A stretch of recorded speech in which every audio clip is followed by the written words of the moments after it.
इन सभी शहरों को पछाड़ने वाला एक शहर धोलेरा। क्या ये कोई प्राइवेट प्रोजेक्ट है? पूरी दुनिया से कनेक्टिविटी मिल रही है। पूरे धोलेरा में ओनली 25% लैंड पार्सल ही है।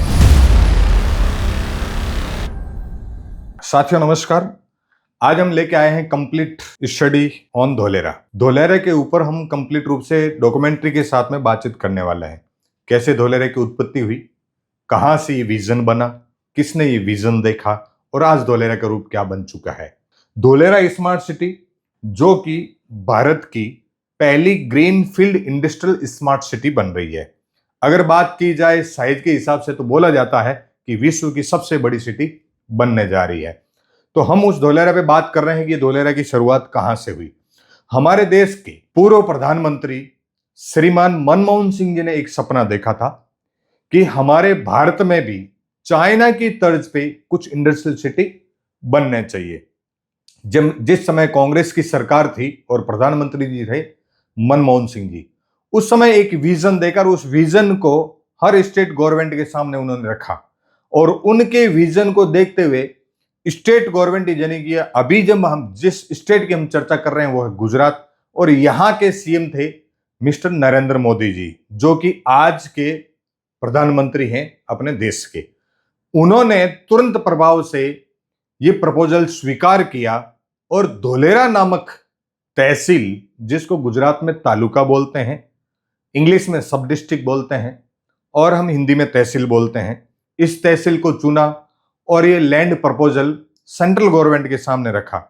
इन दोनों नेताओं की संयुक्त प्लानिंग से इसकी उत्पत्ति हुई। तो कहां से क्या हुआ आज हम उस पर चर्चा करते हैं। बिना समय गवाए बढ़ते हैं आगे। Land of opportunity Dholera SIR यानी कि जमीन खरीदने के अवसर क्या है धोलेरा के ऊपर, उसके ऊपर भी हम चर्चा करेंगे। आपके सामने ये दिख रहा है, यहां पे एक अशोक स्तंभ लगा हुआ है। इसका मतलब ये गवर्नमेंट का कोई प्रोजेक्ट है।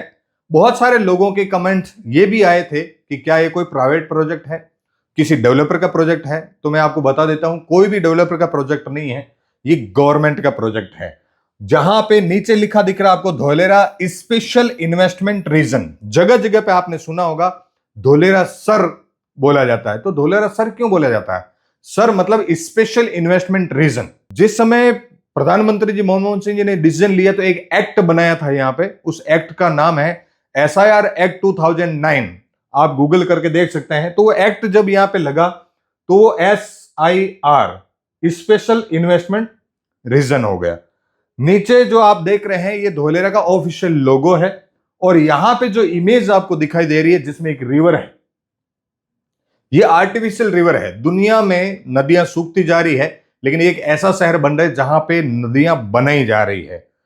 तो ये नदी जो कि बन के तैयार हो चुकी है, 6.5 किलोमीटर की लंबाई है। जब भी आप यहां पे आएंगे उस समय आपको विजिट करने को मौका मिलेगा और इस सुंदरता को आप भी अपने नजरों से देखेंगे। और इसके आजू बाजू में जो बिल्डिंग्स नजर आ रहे हैं ये फ्यूचर है, यानी कि लगभग 2026 तक आपको ये बिल्डिंग्स भी देखने को मिल जाएगा क्योंकि ये एरिया कंप्लीट रूप से प्लग एंड प्ले सिस्टम के साथ में बनके तैयार हो चुका है। तो आइए बढ़ते हैं आगे। एरिया ऑफ धोलेरा SIR, सब लोगों का ये सवाल रहता है कि धोलेरा की साइज क्या है। तो मैं बता देता हूं 920 स्क्वायर किलोमीटर का एरिया है और जो इसका डिस्ट्रिक्ट है वो अहमदाबाद है। अहमदाबाद डिस्ट्रिक्ट से इसकी डिस्टेंस जो है वो 109 यानी कि 109 किलोमीटर की डिस्टेंस है। लोकेशन आप भारत के मैप में देख ही पा रहे हैं। नेक्स्ट अगर बात करें तो यहां पे एक स्लाइड आई है जिसमें लिखा है smart industrial township under DMIC, Delhi Mumbai industrial corridor के अंडर में 8 इंडस्ट्रियल सिटी आ रही है। वो इंडस्ट्रियल सिटी कौन सी जिसके सबके नाम है और उनमें से एक है वो है धोलेरा। साइज के हिसाब से ये इनमें सब में सबसे बड़ी साइज आ रही है वो है धोलेरा की 920 स्क्वायर किलोमीटर की, और आज हम इसी पे चर्चा करने वाले हैं। तो लोकेशन की अगर बात करें तो ये गुजरात का मैप है और गुजरात में यहां आप ऊपर देख रहे हैं अहमदाबाद है और नीचे आप देख रहे हैं भावनगर है, पास में खंभात की खाड़ी है। तो गुजरात का एक एरिया ये है और दूसरा एरिया उधर साउथ गुजरात का एरिया उधर आता है, बीच में खंभात की खाड़ी आती है। और लोकेशन के हिसाब से इसको सबसे बेस्ट लोकेशन इसलिए बोला जाता है क्योंकि ये खंभात की खाड़ी के जस्ट किनारे पे आ जाता है। तो भावनगर और अहमदाबाद के सेंटर में ये धोलेरा आता है। तो आने वाले समय में अहमदाबाद से लेके भावनगर का डेवलपमेंट बहुत बड़े लेवल पे होने वाला है। अब इसके ऊपर अपन बात करेंगे साइज की। तो जो डिस्ट्रिक्ट है अहमदाबाद जिसमें ये आता है, उस डिस्ट्रिक्ट का नाम है अहमदाबाद, और अहमदाबाद की साइज है 505 स्क्वायर किलोमीटर। जैसा कि आप देख पा रहे हैं, पड़ोस में एक बड़ा शहर है मुंबई, जिसकी साइज है 603 स्क्वायर किलोमीटर। दुनिया का सबसे खूबसूरत शहर कहे जाने वाला वो है सिंगापुर, जिसकी साइज है 728 स्क्वायर किलोमीटर। और आज हम जिस पे चर्चा कर रहे हैं उसका नाम है धोलेरा, और उसकी साइज है 920 स्क्वायर किलोमीटर की। अब आगे बढ़ते हैं टाइमलाइन की ओर। तो जैसा कि मैंने आपको शुरुआत में बताया था कि मनमोहन सिंह जी और मोदी जी ने मिलके ये एक सपना देखा और एक एक्ट बनाया, एसआईआर एक्ट 2009। तो ये वो एसआईआर एक्ट 2009 जनवरी 2009 में बना था, और जस्ट आगे मई 2009 के अंदर डिक्लेरेशन किया गया, और हेल्क्रो जो कि यूके बेस्ड कंपनी, उसको इसका मास्टर प्लान बनाने का काम सौंपा गया। उसके बाद में जब तक ये मास्टर प्लान बना के रेडी करे, तब तक जो भी गवर्नमेंट के द्वारा जो भी अथॉरिटी बनानी है, या किसानों से बात करनी है, लैंड एक्वायरमेंट करना है, या जो भी वर्किंग करना है जो गवर्नमेंट के दायरे में आते हैं, वो सारे काम इधर कंटिन्यू चालू थे। और हेल्क्रो ने अपना काम करके मार्च 2015 के अंदर इंजीनियरिंग डिजाइन रेडी करके दे दिया, और उसके साथ में ही प्रोग्रामिंग मैनेजर बनाया गया यूएस बेस्ड कंपनी एकॉम को। एकॉम ने अपने हाथ में इसका काम लिया, लेकिन एक शर्त के साथ में कि भारत में हर 5 साल में 2-2, 3-3 बार इलेक्शन हो जाते हैं, सरकारें बदल जाती, नेता बदल जाते हैं। अगर किसी भी नेता की नेतागिरी नहीं चले तो ही हम जिम्मेदारी लेंगे इस शहर को डेवलप करने की, नहीं तो हम ये काम नहीं कर पाएंगे। तो इनकी शर्तों पे गवर्नमेंट ने एसपीवी फॉर्मेट बनाया, डीआईसीडीएल का गठन किया, और इनको आश्वस्त किया, एकॉम को आश्वस्त किया कि यहां पे कभी भी किसी भी नेता की नेतागिरी नहीं चलेगी, और ये प्रोजेक्ट 100% रेगुलर कंटिन्यू चलता रहेगा। तब जाके इन्होंने 2016 में कुछ कॉन्ट्रैक्ट साइन किए एलएनटी के साथ में। रोड रास्ते बनाने का एक्टिवेशन एरिया 22.54 स्क्वायर किलोमीटर बनाने का फैसला लिया गया, और एक एडमिन बिल्डिंग बनाने का फैसला लिया, और जेसीबी लग गई 2017। ये इसकी टाइमलाइन स्टोरी आपके सामने थी। और उसके बाद में हम आते हैं कि जब एकॉम और हेल्क्रो मिलके जब ये प्लानिंग कर रही है, तो बेंचमार्किंग किस लेवल की होगी? तो बिल्कुल इंटरनेशनल बेंचमार्किंग यहां पे ली गई है। आज यहां पे जितने भी रोड बन रहे हैं, वो रोड डिजाइन दुनिया की सर्वश्रेष्ठ रोड कहां पे है, पहले वो सर्वे किया गया। तो दुनिया की सबसे खूबसूरत टेक्निकल रोडें देखने को मिलती है लंदन में, न्यूयॉर्क में और सिंगापुर में। तो वहां से वो टेक्नोलॉजी अडॉप्ट की गई और धोलेरा में लगाई गई। यानी कि मेरा कहने का मतलब है कि धोलेरा की रोडें सिंगापुर के मुकाबले मिलेगी आपको, न्यूयॉर्क के मुकाबले मिलेगी, और लंदन से भी खूबसूरत मिलेगी। वेस्ट वाटर का मैनेजमेंट जो है वो Singapore, California, Hong Kong, in country का दुनिया में सबसे बेस्ट कहलाया जाता है। तो वही टेक्नोलॉजी यहां पे लेके आए। स्ट्रॉम वाटर ब्रिजल सेंड और न्यूयॉर्क से वो टेक्नोलॉजी उठाई। स्ट्रॉम वाटर, बारिश का पानी एक एक बूंद कैसे यूज किया जाए, कैसे उठाया जाए। Urban planning London, Chicago, Milton की। Power and I city Singapore, London, Canada and Denmark की। और सॉलिड वेस्ट ब्रिजल सेंड और न्यूयॉर्क। दुनिया के 18 टॉप के कंट्री, टॉप के सिटीज का बेंचमार्किंग उठा के इस धोलेरा को डेवलप किया जा रहा है, यानी कि दुनिया का सबसे खूबसूरत और हाईटेक सिटी ये बन रहा है। अब आपके सामने एक स्लाइड आई है जहां पे 8 सिटी के कुछ दृश्य नजर आ रहे हैं, जिसमें Tokyo, Shanghai, Dubai, silicon valley, इधर सांगडो है, सिंगापुर है, लंदन है।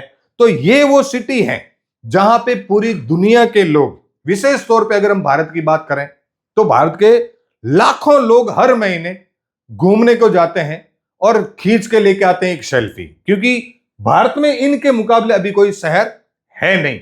विदेशों से कोई भी लोग आए तो भी उनको दिखाने के लिए इनके मुकाबले कोई शहर हमारे पास में नहीं है।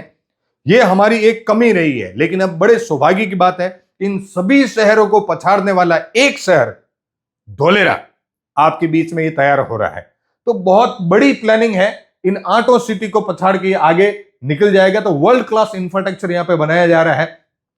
कनेक्टिविटी की बात करें, किसी भी शहर की ग्रोथ, डेवलपमेंट, इंडस्ट्रियल लोगों का आना, पब्लिक का आना, फॉरेन कंट्री से कुछ लोगों का आना, यूनिवर्सिटी का आना, ये सब डिपेंड करता है कनेक्टिविटी पे। तो इस शहर को पूरे 360 डिग्री की कनेक्टिविटी मिल रही है, पूरी दुनिया से कनेक्टिविटी मिल रही है, क्योंकि इस शहर को मिल रहा है international airport with cargo and passenger, जिसका काम आज के दिन लगभग 70% से ज्यादा कंप्लीट रेडी हो चुका है।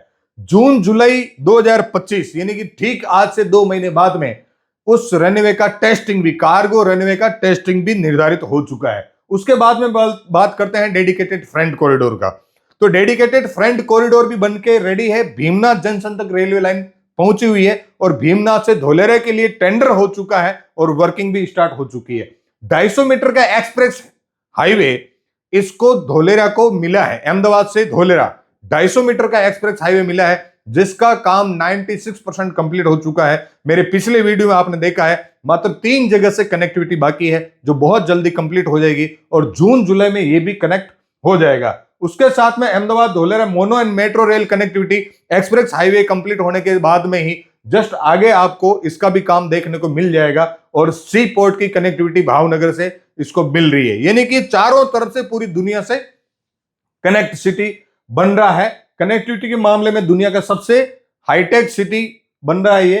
अब बात करते हैं, आपके दिमाग में जरूर आया होगा क्योंकि मैंने अभी पीछे बताया कि दोनों नेताओं ने मिलकर एसपीवी फॉर्मेट बनाया, डीआईसीडीएल का गठन किया। तो डीआईसीडीएल है क्या, ये जरूर आप जानना चाहेंगे। तो डीआईसीडीएल धोलेरा के लिए एक स्पेशल थर्ड बॉडी बनाई गई, स्पेशल पर्पज व्हीकल, एसपीवी। डीआईसीडीएल मतलब Dholera industrial city development limited, जो कि ज्वाइंट वेंचर है सेंट्रल गवर्नमेंट का और स्टेट गवर्नमेंट का। सेंट्रल गवर्नमेंट को 49% का स्टेक मिला, इन्होंने फंड की व्यवस्था की, और स्टेट गवर्नमेंट को 51% का स्टेक मिला, जिन्होंने लैंड की व्यवस्था की। स्पेशल पर्पज व्हीकल का गठन हुआ। और आप ये जरूर जानना चाहेंगे कि ये DICDL is a joint venture of government of India, DMICDC, and government of Gujarat, DSIRDA। तो आप ये जरूर जानना चाहेंगे कि इनका मतलब क्या है। DSIRDA मतलब Dholera special investment regional development authority, जो कि गुजरात सरकार की है, और भारत सरकार ने DMICDC, Delhi Mumbai industrial corridor development corporation, इन दोनों के ज्वाइंट वेंचर से इसकी शुरुआत हुई। स्मार्ट इंफ्रास्ट्रक्चर की जहां तक मैंने बातचीत की थी, एक इमेज मैंने दिखाने का प्रयास किया है जहां पे आपको ये सब कुछ यूएसबी मिल रहा है, सब कुछ अंडरग्राउंड में। आप यहां देख पा रहे हैं गैस की पाइपलाइन अंडरग्राउंड में, ICT, power, water, waste water recycling, industrial water और स्ट्रॉम वाटर। बीच में ग्रीनरी के लिए अच्छी खासी जगह छोड़ी है, जहां पे आपको मिडिल स्पेस में इंफ्रास्ट्रक्चर डेवलप किया जाएगा। आने वाले समय में मेट्रो भी अगर निकलेगा तो इधर से निकलेगा, और जितनी रोडें चौड़ी उतनी चौड़ी तो जगह बीच में छोड़ी, जो इंफ्रास्ट्रक्चर इधर है वही उधर है, सब कुछ अंडरग्राउंड में है। फर्दर कभी भी यहां पे खड्डा खोदने की जरूरत नहीं पड़ेगी। अगर किसी भी प्रकार का कोई भी प्रॉब्लम आता है तो साइड से ही खोल के जो भी कर्मचारी वो जाएगा और इसको रिपेयर कर लेगा। Road cycling track and footpath tree, water management, power का, आईसीटी का, सब कुछ यहां पे नंबर 1 क्वालिटी का लेके आए हैं। आगे अगर हम बढ़ के बात करें तो इसके बारे में, जैसा कि मैंने आपको बताया है, ये मैंने मेरे तरीके से बताने का प्रयास किया, तो आपको लगता होगा कि सर ने स्लाइड जैसे तैसे करके डेवलप कर ली और अपने तरीके से बता, लेकिन मैं ये बात मेरी तरफ से नहीं कर रहा हूं। यहां पे जो काम कर रहे हैं, कौन कर रहा है? एलएनटी के अधिकारी क्या बोल रहे हैं, आइए सुनते हैं इनको। Generally what happens in other cities is that every time what they have to maintain, they have to dig up that particular road, they have to cut the BC, again they have to backfill, again they have to do the bituminous layer. So all those things will be avoided. They have been well thought of, and at one single point all the plot owners will be getting lot of access to multiple utilities. If you see in this road itself, we are seeing multiple utilities at the back. These are the chambers. We have basically stormwater drain, that is one huge duct. We have the power duct. We have the communication duct, then we have the potable water networks, then we have the recycle networks, then we have the industrial effluent networks, and then we have the sewerage networks. So basically I think 8 to 9 networks, ducts under the roads at one point. So the service providers will just have access to the ICT chambers. They have to just open the, ये इस प्रकार से underground में जाके side में जाके अपना काम कर लेंगे। रोड को कभी रोकने की जरूरत नहीं सर्विस पड़ेगी। Provider who wants to provide services to this particular area. तो आप कंप्लीट रूप से देख पा रहे हैं कि कितना हाईटेक और तरीके से ये सिटी बन रहा है। धोलेरा में किसी भी प्रकार की लैंड इंक्वायरी अगर आपको चाहिए, आप परचेज करना चाहते हैं रेजिडेंशियल, कमर्शियल या इंडस्ट्रियल, तो नीचे दिए गए नंबर पे आप हमसे संपर्क कर सकते हैं। या फिर आप डेवलपर के रूप में काम करना चाहते हैं कि धोलेरा में हमारा भी कोई प्रोजेक्ट हो और हम बड़े रूप में काम करें, तो भी डेवलपर के रूप में काम करने के लिए हमसे आप संपर्क कर सकते हैं। Land grabbing act in Gujarat, ये सारी चीजें क्लियर होने के बाद में एक सवाल जरूर आता कि माना कि सबसे खूबसूरत सिटी बन रही है, माना कि हाईटेक सिटी बन रही है, सब कुछ बहुत बढ़िया है, लेकिन हम रहने वाले दिल्ली से, हम रहने वाले पंजाब से, हम रहने वाले बेंगलोर से, कोई बोले मैं तो कनाडा में सेट हूं, कोई बोले मैं यूएस में सेट हूं, कोई बोले मैं दुबई में सेट हूं, यहां पे हम कोई भी लैंड परचेज करेंगे तो उनकी रखवाली कौन करेगा? तो यहां गुजरात में, भारत में जो कुछ भी नहीं है, भारत का ही स्टेट एक गुजरात है जहां पे एक बहुत बड़ी सिक्योरिटी दी है, वो है लैंड ग्रैबिंग एक्ट। अगर यहां गुजरात में कोई भी व्यक्ति किसी भी प्रकार से उल्टी सीधी हरकत आपकी जमीन के साथ कोई करता है तो उसको सीधा जेल, नो बेल। यानी कि आपकी जो जमीन है यहां पे कंप्लीट रूप से सुरक्षित है, कोई भी व्यक्ति उसके ऊपर कब्जा नहीं कर सकता, क्योंकि यहां पे बना है लैंड ग्रैबिंग एक्ट। उस एक्ट में आपको पढ़ने को मिलेगा कि अगर कोई भी व्यक्ति ऐसी हरकत करता है तो सीधा जेल, नो बेल, 6 साल तक तो बेल एप्लीकेशन स्वीकार नहीं होती, चाहे वो किसी मंत्री का बेटा है और चाहे वो किसी भी संतरी का बेटा है, उससे यहां पे कोई फर्क नहीं पड़ने वाला है। अब बात करते हैं धोलेरा की साइज को लेके और सिटी के अंदर आने वाले विलेज को लेके। तो धोलेरा का ये मैप आपके सामने है, 920 स्क्वायर किलोमीटर की साइज है। 15 प्रकार के इसमें आपको जो कलर दिख रहे हैं, इनके सबके अपने अपने एक मतलब है। जैसे कि अपन नीचे देख पा रहे हैं पर्पल कलर है, जहां भी आपको ये पर्पल कलर नजर आ रहा है वो इंडस्ट्रियल जोन है, जहां पिंक है वो नॉलेज एंड आईटी जोन है, जहां पर भी येलो कलर दिख रहा है वो रेजिडेंशियल है, ग्रीन मतलब वो ग्रीनरी के लिए या फिर एग्रीकल्चर के लिए छोड़ा गया है, डार्क ग्रीन की पट्टी ऊपर से नीचे तक जो नजर आ रही है वो टूरिज्म है। ऐसे ही 15 अलग अलग कलर के अपने अपने मतलब है। और इसके साथ में एक मैप दिख रहा है जिसमें आपको आने वाले 22 विलेज, इस धोलेरा एसआर के अंदर आने वाले 22 विलेज के नेम यहां पे दर्शाए गए हैं। टीपी प्लानिंग के तहत ये सिटी आता है। टीपी मतलब टाउन प्लानिंग, तो इस शहर के ऊपर इन 22 गांवों के ऊपर टाउन प्लानिंग लगाएगी।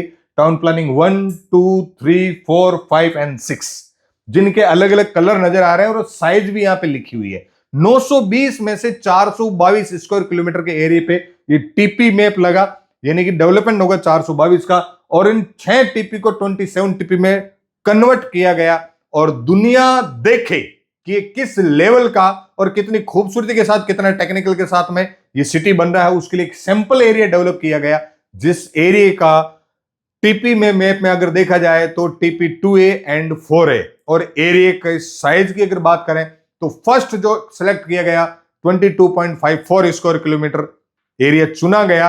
अगर एकड़ में बात करें तो 5600 एकड़ का एरिया चुन के यहां पे वर्किंग स्टार्ट हुई, जो कि इस मैप में यहां से मैंने जूम करके दिखाने का प्रयास किया है, ये वाला एरिया 5600 एकड़ का। तो ये एक्टिवेशन एरिया बन के रेडी हो चुका है। जब भी आप विजिट करने को आएंगे तो आपको देखने को मिलेगा।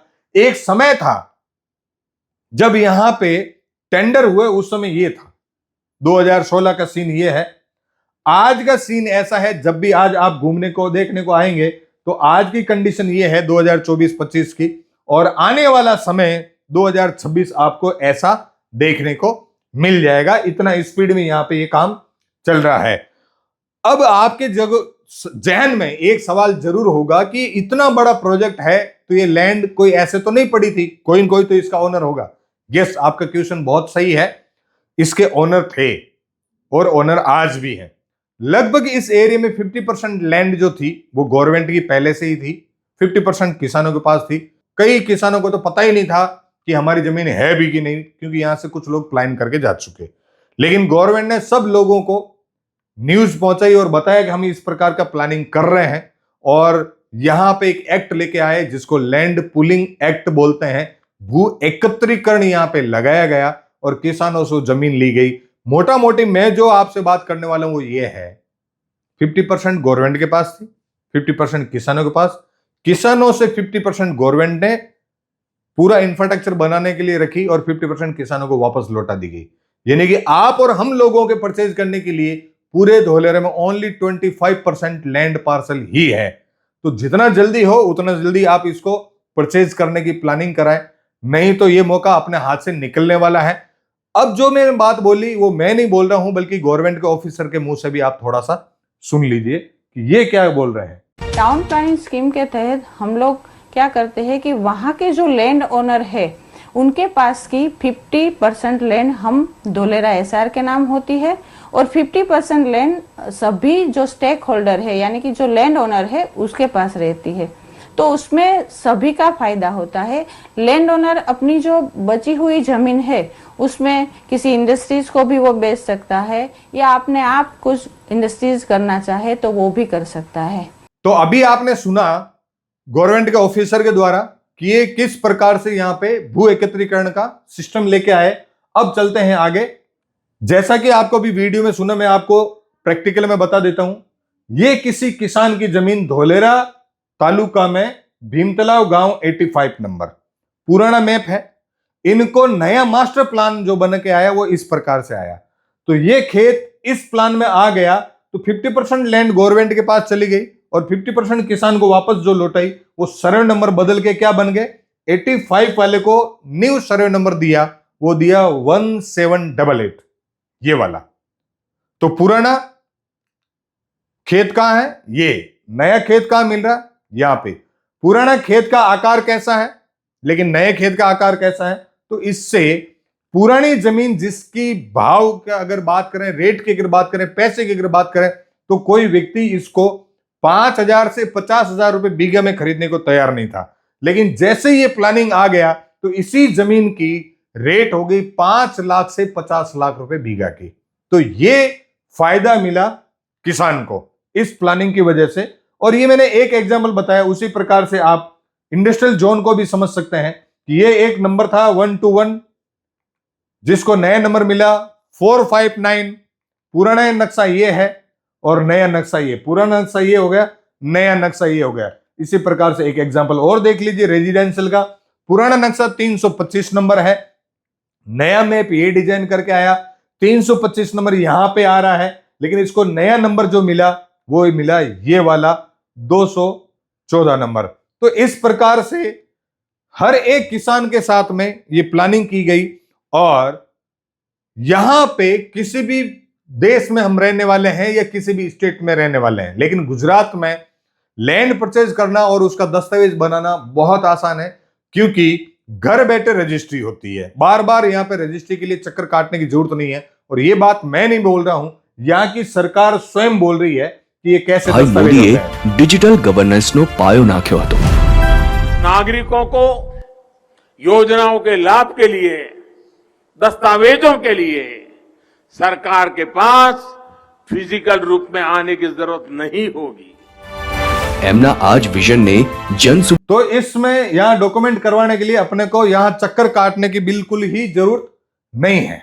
अब आते हैं धोलेरा मास्टर प्लान की जो है टाउन प्लानिंग है उसके ऊपर। तो इसके अंदर 3 जोन आते हैं, जिसमें पहला जोन है वो रेजिडेंशियल जोन, दूसरा जोन आ रहा है इंडस्ट्रियल जोन और तीसरा आ रहा है कमर्शियल जोन। 3 मुख्य रूप से जोन है। और कमर्शियल में 5 प्रकार की लैंड आती है, जिसमें हाई एक्सेस कॉरिडोर हो गया, सिटी सेंटर हो गया, नॉलेज एंड आईटी हो गया, टूरिज्म एंड रिसोर्ट हो गया and recreation sports and entertainment zone. 5 प्रकार की कमर्शियल लैंड है। और आपके दिमाग में ये जरूर होगा कि यहाँ पे हर एक इतने अगर जोन बांटे गए तो इनकी क्या क्या गाइडलाइन है। तो ये आप देख पा रहे हैं कि इनकी गाइडलाइन, रेजिडेंशियल की ये गाइडलाइन है जो हो सकता है बारीक होने की वजह से आपको दिखाई नहीं दे रही है। तो इसके लिए आप मेरे से डायरेक्ट संपर्क कर सकते हैं, मैं आपको दिखाऊंगा, या फिर धोलेरा की ऑफिशियल वेबसाइट पे जाके आप इस गाइडलाइन को डाउनलोड कर सकते हैं। 274 पेज की गाइडलाइन है, जिसको कंप्लीट रूप से पढ़ेंगे तो धोलेरा की पूरी कुंडली आपके सामने आ जाएगी। इसी प्रकार से ये गाइडलाइन मैंने दिखाने का प्रयास किया इंडस्ट्रियल का। ये गाइडलाइन है नॉलेज एंड आईटी की, ये सिटी सेंटर की, और सबसे हाईलाइटेड जो गाइडलाइन है जिसके ऊपर अभी सबसे बड़ा फोकस है, हर एक व्यक्ति इन्वेस्टमेंट करना जहां पे चाहता है वो है recreation sports and entertainment zone, क्योंकि यहां पे फ्लेक्सिबल गाइडलाइन है। यहां पे एक प्रावधान दिया गया है कि आप कुछ पैसा गवर्नमेंट में भर के स्पेशल परमिशन भी यहां पे ले सकते हैं। तो हाईली डिमांडेड लैंड है ये, जिसको टूरिज्म एंड रिसोर्ट बोलते हैं। एंड लेटेस्ट न्यूज जैसा कि आपके पास में आई गई होगी, बार बार हल्ला मचा हुआ पूरी दुनिया में टाटा सेमीकंडक्टर प्लांट का, उसकी सपोर्ट में एक कंपनी और आ चुकी है जिसका एमओयू साइन हुआ था। लगभग 10,000 करोड़ रुपए खर्च करके ये भी एक कंपनी आ चुकी है। अब जो मैंने आपको बताया था कि आप सेफ हैं, सिक्योर हैं, ये बात मैंने नहीं बोली है, यहाँ के गृह मंत्री जी ने खुद ने बोला है। गुजरात में इन्वेस्टमेंट क्यों? क्योंकि गुजरात एक ऐसा राज्य है जहां आप 1 रुपए भी निवेश करोगे तो उसका सही दाम, सही रिटर्न आपको देश भर में सबसे ज्यादा यही राज्य में मिलेगा। और गुजरात ही एक ऐसा राज्य है जहां आप 1 रुपए निवेश करोगे तो आज भी आपके सुरक्षित है और सालों के बाद आपके नेक्स्ट जनरेशन के लिए भी सुरक्षित है। तो आप सब गुजरात में पधारें। ओलंपिक यहां पे प्लानिंग हो चुकी है। आपको सबको पता, पूरी दुनिया जानती है कि 2036 का ओलंपिक मेजबानी जो है वो भारत को मिलने जा रही है। और भारत में मेजबानी अगर आई तो ये मेजबानी गुजरात में, अहमदाबाद में ये ओलंपिक होने वाला है। तो आप आज कोई लैंड परचेज करके होल्ड करके रखते हैं तो ये 10 साल में आपकी जमीनों के भाव ये ओलंपिक भी कहां पहुंचा देगा उसको गेस किया जा सकता है। टाटा का, जैसे कि मैंने आपको जानकारी दी है कि टाटा सेमीकंडक्टर प्लांट ताइवान की कंपनी के साथ मिलके लगा रही है, जो कि घोषणा की थी 10 जनवरी 2024 को। 28 फरवरी 2024 को कैबिनेट से मंजूरी मिली और 13 मार्च 2024 को ही भूमि पूजन कर दिया गया था। आपके सामने है माननीय प्रधानमंत्री जी और ताइवान के जो है प्रतिनिधित्व करने वाले और टाटा का प्रतिनिधित्व करने वाले चेयरमैन साहब भी आपके बीच में है। ये बहुत बड़ी न्यूज है और इसका काम तुरंत प्रभाव से चालू हो गया। आज के टाइम में फैक्ट्री बन के खड़ी हो चुकी है, गेट भी बन चुका है इस फैक्ट्री का। और आज ये काम इतना स्पीड में है कि इन्होंने कमिटमेंट किया है। जो ओल्ड कमिटमेंट था वो ये था कि हम दिसंबर 2026 में first semiconductor chip made in India की डिलीवरी दे देंगे। बट नया कमिटमेंट इन्होंने ये कर दिया है कि दिसंबर 2025 में ही धोलेरा के प्लांट से ये चिप सर्विस देने की, डिलीवरी देने का इन्होंने कमिटमेंट कर दिया है। तो बड़े ही स्पीड में यहां पे अभी ये काम चल रहा है। आप देख पा रहे हैं कि धरातल पे कितना बड़ा काम हो रहा है। ये रिवर बन के तैयार हो चुकी है, ये ब्लैक टॉप रोड बन के तैयार हो चुके हैं, ये आपके रिवर फ्रंट बन के तैयार हो चुका है। धोलेरा का स्वरूप बदल रहा है। इसी प्रकार से वाटर ट्रीटमेंट प्लांट बन के तैयार हो चुका है, sewage treatment plant, influent treatment plant, black top road. हर 400 मीटर की दूरी पे आपको इस प्रकार के पानी के टैंक लगभग 50 लाख लीटर की क्षमता के देखने को मिल जाते हैं। ये सब कुछ बन के तैयार हो चुका है। इंटरनेशनल एयरपोर्ट का काम मैंने शुरुआत में आपको बताया कि लगभग 70% बन के रेडी हो चुका है और इसी मंथ में, नेक्स्ट 2 मंथ में ही इसका टेस्टिंग भी रनवे का होने वाला है।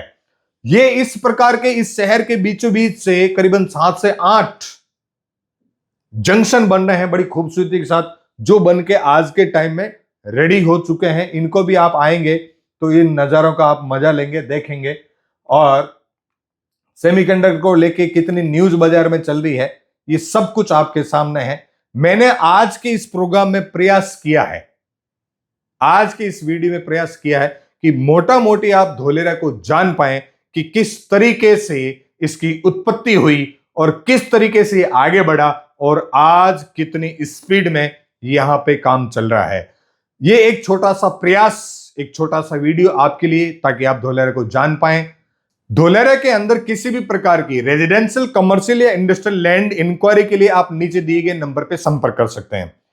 आप डेवलपर के रूप में काम करना चाहते हैं तो भी हमसे आप संपर्क कर सकते हैं। गवर्नमेंट के जितने भी लीगल डॉक्यूमेंट है उन डॉक्यूमेंट के साथ में NA, NOC, title clear, plan pass, approve तक करवा के हम आपको देने की सर्विस देते हैं। इसी के साथ आज की इस वीडियो को हम खत्म करते हैं। धन्यवाद।